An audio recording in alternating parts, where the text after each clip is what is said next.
Well, I don't make my work for you to interpret it. I make it for black young people so that they can understand that we are at war, that we have to be strong-minded, that we have to be productive, that we have to be unafraid of expressing ourselves and getting what we want in this society. But isn't there a danger in telling young people, encouraging them to be militant?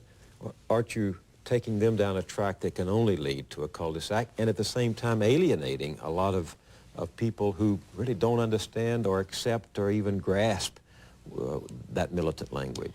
Well, what most people who know my work know is that I don't only teach young blacks to be militant, I teach them to be intelligent, substantive, to make analysis. I think that America has to stop painting young black people as being uncivilized and irrational, which is what they've done in the coverage of this story in Los Angeles. I think that we have to look at the fact that black people didn't just run outside and burn out their houses because they were angry. The Beverly Center was wrecked, and that's in a white area. Korean businesses were targeted because that Korean woman shot and killed Latasha Harlins, and she was convicted of the crime, and she did not one day in jail. And we got 25% of our black male population behind bars doing exorbitant sentences for small crimes, and we don't get justice. These are the reasons why people were attacked. Describe, as you see it, the gap between those young people and the rest of society.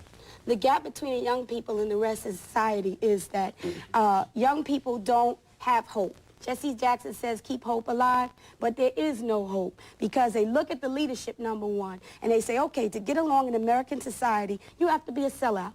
You have to put on a suit, talk like a white man, ask for what white people want, say what white people like to be successful. And young black people don't see that as something that they want to strive for. We want to be able to be who we are, talk how we talk, walk how we walk, live how we want to live, and be producers and providers for our children in the future. We want to be African.